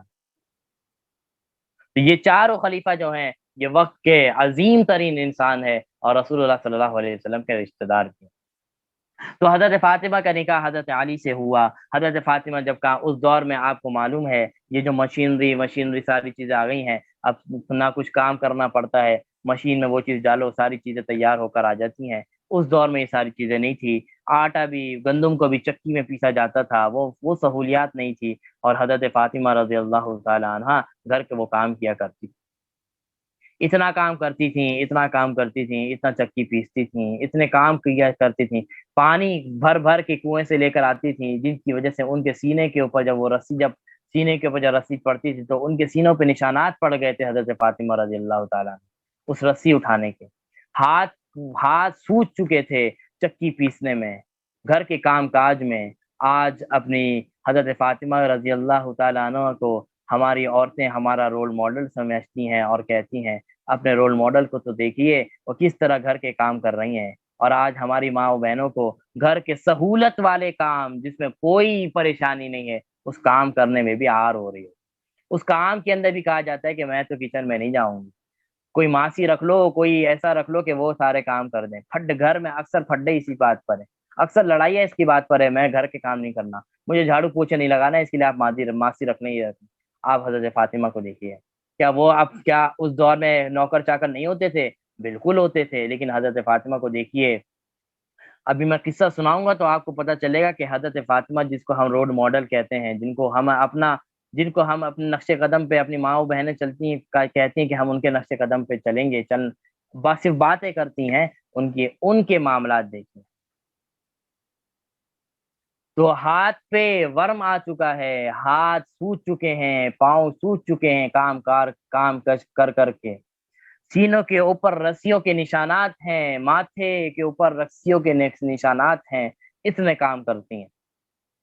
حضرت علی نے حضرت فاطمہ کو دیکھا کہ میری بیوی اتنے کام اور دیکھیں، یہ تو دیکھیے حضرت فاطمہ ہے کون؟ وقت کے شہنشاہ، رسول اللہ صلی اللہ علیہ وسلم سے افضل کوئی انسان ہے؟ کوئی نہیں ہے۔ تمام انبیاء، امام الانبیاء، انبیاء کے امام رسول اللہ کے بعد جن کا نمبر آتا ہے جناب نبی کریم صلی اللہ علیہ وسلم، ان کی لخت جگر کا یہ کام ہے۔ ان کی لخت جگر حضرت فاطمہ، جس کو سیدۃ اہل الجنہ کہا گیا، کہ وہ جنت کے اندر عورتوں کی سردار ہوں گی، جنتی عورتوں کی سردار ہوں گی، ان سردار کا آپ معاملہ دیکھیے، ان کے گھر کے حالات دیکھیے، وہ کس طریقے سے گزار رہے ہیں، وہ کس طریقے سے. اور یہ بھی آپ کو بتا دوں، یہ بل اختیار ہے، بلا اختیار نہیں ہے. یعنی یہ جو کام ہے یہ انہوں نے چوز کیا ہے، انہوں نے لیا ہے. ان کو سہولت مل سکتی. اللہ کے نبی نے کتنی تکلیفیں اٹھائی ہیں، اللہ کے نبی نے کتنی تکلیفیں اٹھائی ہیں. یہ اختیاری طور پر تکلیف اٹھائی ہیں. یہ باقاعدہ حضرت نبی صلی اللہ علیہ وسلم نے اختیار کیا ہے ان چیزوں کو. یہ نہیں ہے، ہم یہ نہیں کہہ سکتے کہ غربت تھی، نہ. اللہ کے نبی شہنشاہ عالم ہے اس وقت کے. اللہ کے نبی کے پاس کسی چیز کی نعمت کی کمی نہیں. اللہ سے ایک وش کریں، ایک دعا مانگے، وہ چیز حاضر ہے. وہ ساری چیزیں آپ کے پاس موجود ہے. ہم یہ کہتے ہیں کہ ہم بہت سے لوگ ایسے کہہ دیتے ہیں تو غربت تھی نا، تو غربت میں ہی سارے کام ہو رہے تھے. نہ غربت نہیں تھی، اللہ کے نبی نے اس کو اختیار کیا تھا. اللہ کے نبی کے پاس کسی چیز کی کمی نہیں تھی. اللہ کے نبی کے پاس جو بھی مال آتا، ٹھیک ٹھاک مال آتا. اگر آج اس مال کو اگر ہم اس دور میں رکھا جائے تو اربوں خربوں کا مال سمجھا جائے. اس دور کے اندر جو ایسٹ ہوتے تھے، بکری گائے، یہ ساری چیزیں ایسٹ ہوتے تھے. اس دور میں تو گاڑیاں واڑیاں ہیں، اس دور میں بکری اونٹ یہ اتنے مال آتے تھے. جب جہاد ہوتا تھا اتنے مال آتے، مال غنیمت اتنے مال آتے تھے جس کی مالیت اگر آج لگایا جائے تو خربوں اربوں میں بنے گی. وہ مال آپ علیہ السلام کے پاس آتے تھے. اللہ کے نبی اس میں سے ایک مال بھی اپنے پاس نہیں رکھتے تھے، تقسیم کر دیتے. سارے مال کو تقسیم کر دیتے. کیا اللہ کے نبی ان مال کو نہیں رکھ سکتے تھے؟ رکھ سکتے تھے. اللہ کے نبی نے اس کو اختیار کیا تھا باقاعدہ طور. غربت نہیں تھی، اختیاری طور پہ یہ ساری چیزیں کی. تو حضرت فاطمہ کے ہاتھ تھک چکے ہیں، نشانات پڑ چکے ہیں. حضرت علی نے حضرت فاطمہ کو دیکھا کہ میری بیوی کتنا کام کر رہی ہے، اللہ کے نبی کی لخت جگر ہے، میرے سسر کی لخت جگر ہے، کتنا کام کر رہی ہے. اللہ کے حضرت فاطمہ سے حضرت علی نے کہا، اے فاطمہ تم اپنے بابا کے پاس جاؤ اور میں جا کے کہوں ان کے پاس بہت سارے غلام آتے ہیں، بہت سارے نوکر وغیرہ آتے ہیں جو وہ تقسیم بھی کر رہے ہوتے ہیں، لوگوں کو دے بھی رہے ہوتے ہیں کام کاج کے لیے. ان سے جاؤ، ان سے کوئی نوکر شاکر لے کر آ جاؤ، کوئی ماسی واسی اس دور کے جیسے ماسی کہتے ہیں، تو وہاں سے حضرت اللہ کے نبی سے جا سے کوئی ایسی ہو جا کے وہ لے کر آ جاؤ تاکہ وہ تمہارے کام کو ہاتھ بٹائے اور تمہاری جو یہ مشکلات ہے، یہ جو پریشانی میں تھوڑی سی کمی تو آ سکے، تمہاری مددگار تو کوئی بن جائے. حضرت فاطمہ نے کہا کہ نہیں، مجھے شرم آتی ہے. اپنے بابا سے اس چیز کا سوال کرنے میں کیا آتی ہے؟ شرم آتی ہے. آج ہم اپنی بیٹی کو دیکھ لیں، اپنی بہن بیٹیوں کو دیکھ لیں، سسرال میں ہلکی سی بھی کوئی نہ کوئی تکلیف ہوتی ہے، پہلی شکایت اپنے والد کو کرتی ہے، اپنی ماں کو کرتی ہے. ایسا ہی ہے، ایسے ہی چل رہا ہے. یہاں دیکھیے حالت چور ہے تھکن سے. شوہر کہہ رہے ہیں کہ اپنے بابا کے پاس جائیں اور کہیں. حضرت فاطمہ کہہ رہی ہے کہ نہیں، مجھے شرم آتی ہے اپنے بابا سے اس طرح سے بات کرنے. یہ تھی ہماری رول ماڈل. ہمارے طرف طرح طرح کی آسائشیں ہیں اور ہماری زبان شکوے سے دور نہیں ہے. شکر ہمارے زبان سے نکلتا ہی نہیں ہے. ہل کسی کوئی سسرال میں کوئی مسئلے مسائل ہو گئے، ٹھیک ہے ساس بڑی ظالم ہے، ساس نے بڑا ظلم کر کے رکھا ہے، لیکن بہوؤں کا بھی بڑا قصور ہے. تھوڑا برداشت ان کے اندر بھی ہونا چاہیے. آپ اپنے گھر میں نہیں رہ رہی، آپ نے 25-30 سال اپنے گھر میں بڑے عیش و عشرت کے گزارے ہیں، اب آپ کسی اور کے گھر میں گزر رہی ہیں. اگر آپ کی زندگی تو کسی اور کے گھر میں بہت اچھے طریقے سے گزر رہی ہے، کوئی پریشانی نہیں ہے، اللہ کا بہت شکر ادا کیجیے. لیکن اگر کوئی مسائل آ رہے ہیں تو اس پہ صبر بھی کیجیے، صبر بھی کیجیے. اور اس لیے صبر کیجیے کہ اس کا بدلہ جنت ملے گا. اس کا بدلہ ہمیں کیا ملے گا؟ تو فاطمہ کو اپنے سامنے رکھیے، انہوں نے کیسی اپنی وہ معاملات اٹھائے ہیں. لیکن ہماری مائیں بہنیں ہلکی پھلکی سی تکلیف کو بھی برداشت نہیں کرتی اور گھروں میں شکایتیں چلی جاتی ہیں. پھر وہاں سے پھر وہ لڑائیوں کا میدان شروع ہو جاتا ہے. اور جو برداشت کرتی ہیں، جو سہتی ہیں، جو ظلم کا شکار ہیں، سہتی بھی ہیں، اللہ تعالیٰ ان کو اجر بھی عظیم دے گا. لیکن اس کا مطلب اگر کوئی بہت خطرناک طریقے کا ظلم بھی ہو رہا ہے تو اس ظلم کو برداشت کرنے کے لیے بھی اسلام نے نہیں کہا کہ آپ اس ظلم کے پیچھے رہیں، بلکہ اس کے اوپر جو بھی آپ اختیار کر سکتے ہیں اختیار، یہ اسلام کا راستہ ہے. خیر یہ موضوع اگر آگے چلا جائے گا، لیکن ابھی مقصد یہ ہے کہ آپ نے حضرت فاطمہ کو دیکھیے کہ وہ کیا کہیں. تو حضرت فاطمہ نے کہا کہ مجھے شرم آتی ہے اپنے بابا سے اس طرح کے سوالات کرو. حضرت علی نے کہا کہ فورس کیا کہ نہیں نہیں آپ جائیں، کوئی مسئلہ نہیں ہے کوئی. تو حضرت فاطمہ نے کیا کہا، چلے میں چاہتی ہوں. حضرت فاطمہ حضرت رسول اللہ صلی اللہ علیہ وسلم کے دربار میں حاضر ہو گئیں، رسول اللہ صلی اللہ علیہ وسلم کے گھر میں حاضر ہوئیں. اور گیٹ کی طرف، گیٹ تھا جو انٹر ہونے کا جو راستہ تھا، وہاں پہ کھڑی ہو گئی اور دیکھا کہ رسول اللہ صلی اللہ علیہ وسلم مصروف ہیں. اور مصروف کن کاموں میں؟ اسی کام میں مصروف ہیں کہ نوکروں کو، غلاموں کو تقسیم کر رہے ہیں. اس وقت نوکر اور غلاموں کو لوگوں میں تقسیم کر رہے ہیں کہ تمہیں اس کی ضرورت ہے، اس کی ضرورت، لوگوں کو تقسیم کر رہے ہیں کہ یہ تمہارے لیے مددگار۔ حضرت فاطمہ نے دیکھا کہ یار میرے بابا مصروف ہیں، تو وہ انہوں نے، ان کی ہمت نہیں ہو کہ وہ اپنے بابا کے پاس جائیں، اور انہوں نے کہا کہ وہ دوبارہ واپسی لوٹ کر گھر آ گئی، اپنے گھر آ گئی۔ حضرت علی نے پوچھا کہ تم خالی ہاتھ آ گئی؟ اللہ کے حضرت فاطمہ نے کہا کہ نہیں نہیں، میرے بابا اس طرح مصروف تھے، تو مجھے اچھا نہیں لگا کہ میں اپنے نبی، اپنے بابا سے، اپنے والد سے اس طرح سے جا کے بات کروں، اس لیے میں دوبارہ آ گئی۔ لیکن رسول اللہ صلی اللہ علیہ وسلم نے اپنی بیٹی کو دیکھ لیا تھا کہ وہ آئی ہیں، یہ تھی محبت۔ رسول اللہ صلی اللہ علیہ وسلم کو معلوم ہو گیا تھا کہ میری بیٹی آئی تھی اور وہ واپسی چلے گئی ہے۔ اللہ کے نبی دوسرے دن ہی جب اس کام سے فارغ ہوئے، فوراً حضرت علی کے گھر آ گئے، اپنی بیٹی کے گھر آ گئے، اور آ کے دریافت کیا کہ بیٹی کل تم آئی تھی لیکن تم اندر نہیں آئی، تم باہر سے چلے گئی، کیا ایسا معاملہ تھا؟ حضرت فاطمہ، حضرت اپنے بابا کو وہ بات، جس کام کے لیے آئی تھی، وہ بات بتانے میں شرما رہی ہیں، بتا نہیں رہی کہ میں کس کام سے آئی تھی۔ حضرت علی سامنے آئے اور کہا کہ بھائی میں نے ہی حضرت فاطمہ کو بھیجا تھا، ان کو بھیجا تھا۔ ان کے ہاتھ دکھایا اللہ کے نبی کو، یہ دیکھیں ان کے ہاتھ، ان کے ہاتھ سوجے ہوئے ہیں، ان کے پاؤں سوجے ہوئے ہیں، ان کے سینوں کے اوپر نشانات پڑ گئے کام کاج کر کے۔ تو مجھے ان کی یہ پریشانی مجھ سے برداشت نہیں ہو رہی تھی، مجھے پریشانی ان سے نہیں دیکھا جا رہا تھا، تو میں نے ہی ان کو کہا تھا اپنے بابا کے پاس جائیں، کوئی غلام وغیرہ لے آئیں تاکہ ان کی مدد ہو سکے، اس کام کے لیے میں نے بھیجا تھا۔ تو حضرت فاطمہ نے کہا کہ میں تو گئی تھی لیکن آپ مصروف تھے تو میں واپسی آ گئی۔ اللہ کے نبی کا ارشاد دیکھیں، اب اللہ کے نبی کو بھی سامنے رکھیں، اللہ کے نبی کیا کر رہے ہیں۔ ایسا معاملہ ہو تو ایک باپ کی کیا خواہش ہوتی ہے؟ باپ کی یہ خواہش ہوتی ہے کہ اب باپ اپنی بیٹی کو کبھی بھی اس پریشانی میں نہیں دیکھ سکتا، اس باپ کی خواہش یہ ہوتی ہے کہ جو بھی اس کی استطاعت میں وہ سارے اس کے سامنے رکھ، جو بھی وہ کر سکتا ہے اس کے سامنے کر دے، اس کی وہ خواہش پوری کر دے، اس کے مسائل کو حل کر دے، اس کی جو پریشانی، اس پریشانی کو دور کرنے کی ہر توڑ محنت کرتا ہے ایک باپ۔ اللہ کے نبی ایک باپ کی حیثیت سے اللہ کے نبی کو دیکھیے، فرمایا اے فاطمہ، کیا تمہیں میں ان نوکروں، ان غلاموں سے زیادہ کوئی اچھی چیز نہ بتاؤں کہ وہ تمہارے لیے ان چیزوں سے زیادہ اچھی ہوگی؟ حضرت فاطمہ نے کہا جی بابا، اس سے بڑی اور کیا بات ہوگی کہ آپ مجھ سے اس سے زیادہ بہتر چیز بتا دیں۔ فرمایا کہ میں تمہیں ایک تسبیح دے رہا ہوں، اس تسبیح کو معمول رکھنا، یہ اس تسبیح کی برکت کی وجہ سے جو تمہارے اوپر جو تھکان آتی ہے وہ تھکان تمہاری ختم ہو جائے۔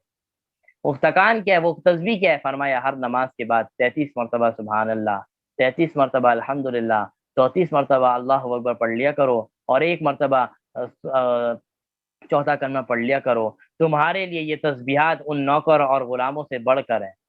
آج کی بیٹی کو بتایا جائے کہ یہ کر لیا کرو تو وہ ایک سائڈ پہ رکھے کہ بابا یہ کیا بتا رہے ہیں، آپ کوئی چیز دیں مجھے، کوئی نوکر چوکر، میں یہ لینے تھوڑی آئی ہوں۔ آج کی بیٹی یہ اس کا جواب دیا ہو۔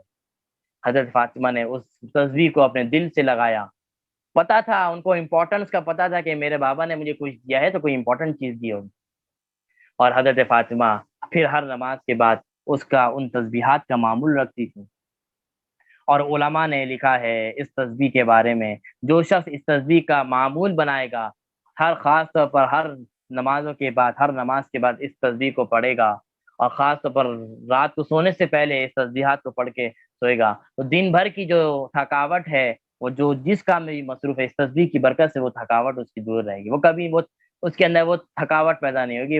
اور یہ میرا ذاتی تجربہ بھی ہے اس کا آپ معمول بھی بنائیے۔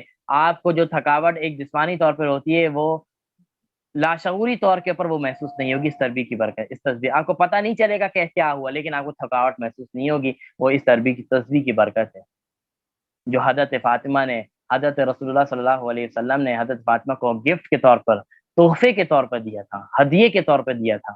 وہ آئی تھی نوکر اور غلام کے لیے، وہ آئی بھی نہیں تھی بلکہ بھیجی گئی تھی، اور اللہ کے نبی نے اس موقع کے اوپر کیا دیا تھا؟ یہ تحفہ اور یہ ہدیہ دیا تھا۔ یہ تحفہ اپنی بیٹی کو دے رہے ہیں، دراصل میں یہ تحفہ ہم مسلمانوں کو، ہر امت والوں کو دی جا رہی ہے۔ یہ تحفہ ہے اللہ کے نبی کی طرف سے کہ ہر نماز کے بعد 33 مرتبہ سبحان اللہ، 33 مرتبہ الحمدللہ، اور 34 مرتبہ اللہ اکبر کا معمول کریں، اور ایک مرتبہ چوتھا کلمہ پڑھ لیا کریں۔ یہ تسبیحات کا اپنا معمول رکھیں۔ اس کے علاوہ اور بھی بہت ساری تسبیحات ہیں، صبح کے اذکار ہیں، اس کے اوپر بڑی کتابیں بھی مل جاتی ہیں، ان کا اذکار رکھیں۔ اگر یہ مخصوص طور پر اذکار نہیں بھی ہوتے تو کم از کم اپنی زبان کے اوپر ہر وقت سبحان اللہ، الحمدللہ، ان کی ورد کو، درود شریف کی ورد کو جاری رکھیں، اس رمضان کے علاوہ بھی، رمضان کے اور رمضان کے اندر تو خاص طور پر۔ اب جو ہے صدقات اور احکامات، صدقات دیکھیں، صدقات اور صدقات کے بڑے فضائل ہیں۔ اللہ کے نبی قرآن مجید میں ارشاد فرماتے ہیں، یمحق اللہ الربا ویربی الصدقات، کہ اللہ تبارک و تعالیٰ سود کو گھٹاتے ہیں اور صدقات کو بڑھاتے ہیں۔ سود کے اندر ہمیں نظر تو ظاہری طور پر نظر تو آ رہا ہوتا ہے کہ 10 روپے، 5 روپے، 20 روپے، 100 روپے، 200 روپے، 1000 روپے، 1 لاکھ روپے زیادہ آ گئے۔ اللہ کا وعدے طور پر ارشاد ہے کہ یہ زیادہ نہیں آئے، یہ ختم ہو جائیں گے، کب پتہ بھی نہیں چلے گا، یہ تمہارے پاس سے ختم ہو جائیں گے۔ اور جب تم صدقہ دینے کی عادت ڈالو گے تو تمہیں تو نظر آئے گا کہ میرے جیب سے اتنے پیسے چلے گئے، لیکن یہ چلے نہیں گئے، اللہ تبارک و تعالیٰ 7 گنا زیادہ تمہیں اس کا لوٹا کر دے۔ تو یہ تو اتنے فضائل ہیں صدقات کے۔ تو ہمیں صدقات کا معمول بنانا ہے۔ ایک تو زکوٰۃ ہمیں دینی ہے، وہ تو فرض ہے، اسی طرح صدقات بھی۔ صدقے کی 2 قسمیں ہیں، ایک صدقات نافلہ ہوتا ہے اور ایک صدقات واجبہ ہوتا ہے۔ صدقات نافلہ آپ سیدوں کو بھی دے سکتے ہیں، جو ایسے خاندان ہے جس کو زکوٰۃ نہیں لگتی، ان کو بھی دیا جا سکتا ہے، اور کوئی مالدار ہو تو ان کو بھی صدقات نافلہ دیا جا سکتا ہے۔ جیسے اگر ہم کوئی گھر میں دعوت کرتے ہیں، رشتہ دار وغیرہ آ جاتے ہیں، دوستوں میں دوستوں کو دعوت ٹریٹ دے دیتے ہیں، یہ سب صدقات نافلہ ہیں، یہ سب صدقات ہی کی شکل ہے۔ گھر میں دعوت کا اہتمام ہو گیا، شادی وغیرہ میں کھانا وغیرہ کھلا دی، یہ سب صدقات ہیں، یہ صدقات نافلہ ہیں۔ اس کے لیے کوئی مالدار اور اس کی کوئی قید نہیں ہے، آپ ہر کسی کو کھلا سکتے ہیں، ہر کسی کو کھلا سکتے ہیں، اس کو کہتے ہیں صدقات نافلہ، اور اس کے اندر کوئی سید وغیرہ بھی نہیں، ہر کسی کو آپ کر سکتے ہیں۔ اور ایک ہوتا ہے صدقات واجبہ، جو ہمیں صرف مخصوص لوگوں کو دینا ہے اور مخصوص کام کے ذریعے دینا ہے، اور سید وغیرہ کو نہیں دے سکتے۔ اور وہ کیا ہے صدقات واجب، جیسے فطرہ ہم دیتے ہیں، یہ صدقات واجبہ ہے۔ اسی طرح روزوں کا فدیہ، روزے کا فدیہ دیتے ہیں، وہ صدقات واجبہ ہے۔ روزے کا کفارہ ہم ادا کرتے ہیں، یہ صدقات واجبہ ہے۔ نماز کا فدیہ دیتے ہیں، یہ صدقات واجبہ ہے۔ کوئی ہم نے اللہ تبارک و تعالیٰ سے کوئی منت مانی ہے، یا کوئی اس طرح سے وہ شکرانے کے طور پہ ایسا رکھا ہے کہ میرا یہ کام ہو جائے تو میں یہ کروں، یہ کام کروں گا، یہ ان لوگوں کو کھانا کھلاؤں گا، یہ سب صدقات واجبہ ہے۔ یہ انہی لوگوں کو دیا جائے گا جو مستحق ہیں، یہ صدقات واجبہ ہو، اور یہ سید وغیرہ کو، اسی طرح کافر وغیرہ کو نہیں دیا جا سکتا۔ اسی طرح صدقات اور یہ سارے صدقات واجبہ اور صدقات نافلہ کی تعریف میں نے کر دی۔ اس کے اندر ایک رمضان کے اندر جو خاص طور پر دیا جاتا ہے وہ فطرہ ہے۔ فطرہ دراصل ہے تو واجب انہی لوگوں کے اوپر جن کے اوپر زکوٰۃ فرض ہے، لیکن زکوٰۃ کے فرض کے لیے 1 سال کا گزرنا ضروری ہے، کہ وہ اس مال کے پہ 1 سال گزر جائے، لیکن فطرے کے اندر یہ واجب نہیں ہے کہ 1 سال گزر جائے، بس اتنا مال آ جائے جو 52.5 تولہ چاندی کو کراس کر جائے، اتنا مال کسی کے پاس آ جائے تو اب اس کو فطرہ دینا اس کو واجب ہو جاتا ہے، اس کو فطرہ دینا واجب ہو جاتا ہے، اور یہ فطرہ رمضان کے مہینے میں ہی دیا جائے گا، اور عید سے پہلے کوشش ہو کہ عید سے پہلے دے دیا جائے، اور اگر خدا نہ خاصہ نہیں دے سکے تو عید کے بعد بھی دے سکتے ہیں، لیکن پہلے بہتری ہو کہ عید سے پہلے، عید کی نماز پڑھنے سے پہلے صدقات دے دیا جائے۔ تو واجب تو انہی لوگوں کے اوپر ہے جن کے اوپر زکوٰۃ کے اتنا مال ہے، لیکن صدقۃ الفطر کی قیمت بہت زیادہ نہیں ہے۔ صدقہ 4 چیزوں کے مد میں دیا جا سکتا ہے، ایک گندم کی صورت میں، ایک کشمش کی صورت میں، ایک کھجور کی صورت میں، اور ایک جو کی صورت میں۔ 4 نصاب ہے صدقے کا۔ عام طور پر ہم گندم کی صورت میں دے رہے ہوتے ہیں، جو لو کلاس طبقہ ہے، یعنی لو کلاس کہہ لیں یا مڈل کلاس طبقہ ہے، تو وہ گندم کی وجہ سے دے دیں، گندم کے حوالے سے دے دیں، جو اس وقت جو مقرر کیا گیا ہے وہ 150 روپے ہے، 150 روپے، 160 روپے، یہ مقرر ہے اس وقت، اس 1443 کا۔ تو ویسے تو یہ واجب انہی لوگوں کے اوپر ہے جن کے اوپر زکوٰۃ واجب ہے، لیکن اس کی قیمت بہت تھوڑی سی ہے۔ ایک عام سے لڑکا بھی 150 روپے اپنے جیب پاکٹ میں سے دے سکتا ہے، تو کوشش کی جائے یہ صدقۃ الفطر وہ لوگ بھی دے دیں جن کے اوپر زکوٰۃ واجب نہیں، وہ لوگ بھی دیں، اور والدین اپنے والدین جو ہے وہ جن کے نابالغ بچے ہیں، جو بالغ نہیں ہے، وہ اپنے بچوں کی طرف سے بھی ادا کرے، وہ بھی واجب۔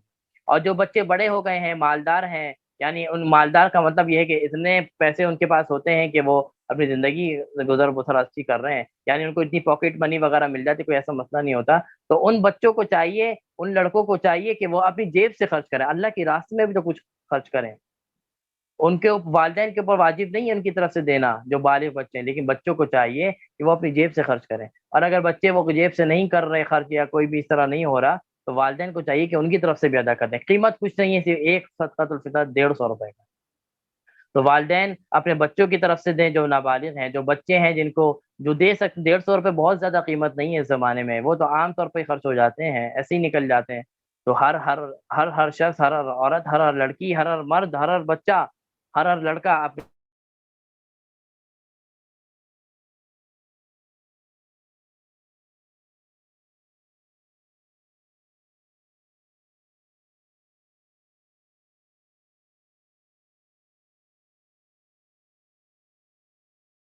جس کو اللہ تبارک و تعالیٰ نے زیادہ استطاعت دی ہے، زیادہ اس کو مالدار بنایا ہے، تو وہ کشمش قیمت میں بھی دے، وہ ان کے اس کے ریٹ الگ ہیں، اس کے ریٹ وہ اس کی لسٹ مل جاتی ہے، آپ کہیں سے بھی لے سکتے ہیں، نیٹ کے اوپر بھی مل جائے گی اس کی لسٹ، 2022 کا صدقۃ الفطر کیا طے ہوا ہے۔ تو جس کو اللہ نے جتنی استطاعت دی ہے وہ اس کے مطابق دے، وہ جو کی صورت میں دے یا کشمش کی صورت میں، جس کی جتنی حیثیت ہے، پھر اس کے ریٹ جو ہے وہ بڑھتے چلے جاتے ہیں، کیونکہ کشمش مہنگی ہے، جو مہنگا ہے، تو اس کے حساب سے اس کے صدقۃ الفطر دیا جاتا ہے۔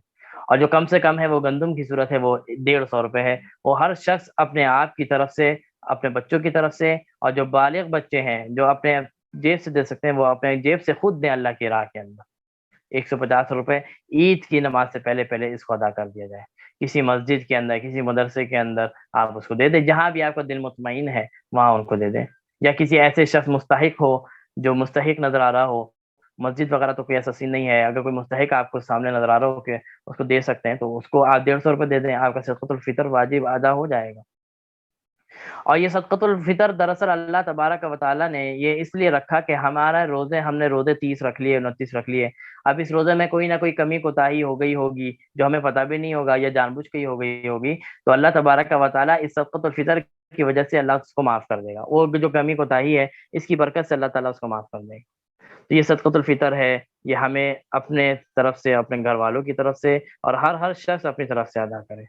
تو یہ میں نے صدقۃ الفطر کے احکام آپ کے سامنے رکھے ہیں، اور ارکان اسلام کے حوالے سے ہم نے بات کی ہے۔ اللہ تبارک و تعالی ہمیں عمل کرنے کی توفیق نصیب فرمائے۔ اب اس سے متعلق کوئی سوالات ہوں تو 5 منٹ کے اندر سوال کر لیجئے، پھر ہم انشاءاللہ اپنی کلاس کو مکمل کرتے ہیں۔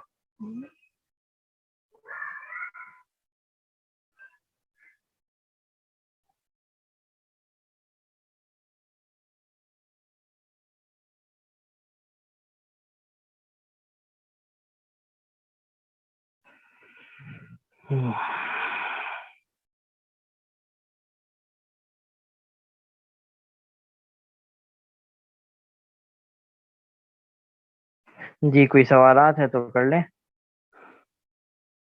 باقی کوئی بات؟ ہاں، وعلیکم السلام علیکم ورحمۃ اللہ۔ اچھا، وعلیکم السلام ورحمۃ اللہ۔ مطلب اس کا جواب یہ ہے کہ اس کا مطلب یہ کہ سوالات نہیں، کلاس کو ختم کر دیں۔ چلے جی، مفتی صاحب منت ماننا، ہاں،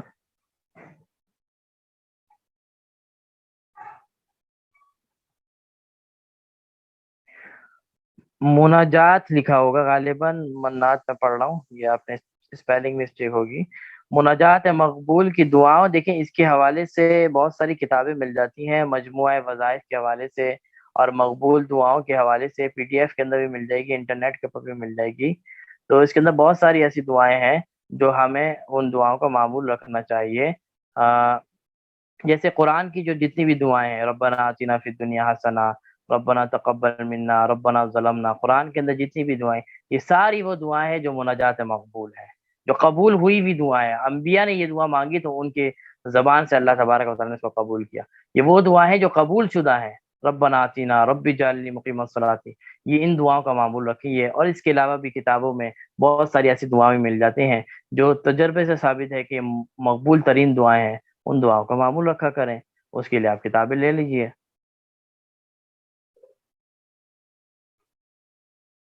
اور سب سے مقبول دعا تو وہ ہوتی ہے جو انسان اللہ سے دل سے مانگے، وہ اردو میں مانگے بھلے، اللہ سے دل سے مانگے، اللہ سے لو لگا کے مانگے، اللہ کے سامنے گڑ گڑا کے مانگے، اور ساری چیزوں سے یکسوئی ہو کے مانگے، سب سے مقبول ترین تو دعا وہی ہے۔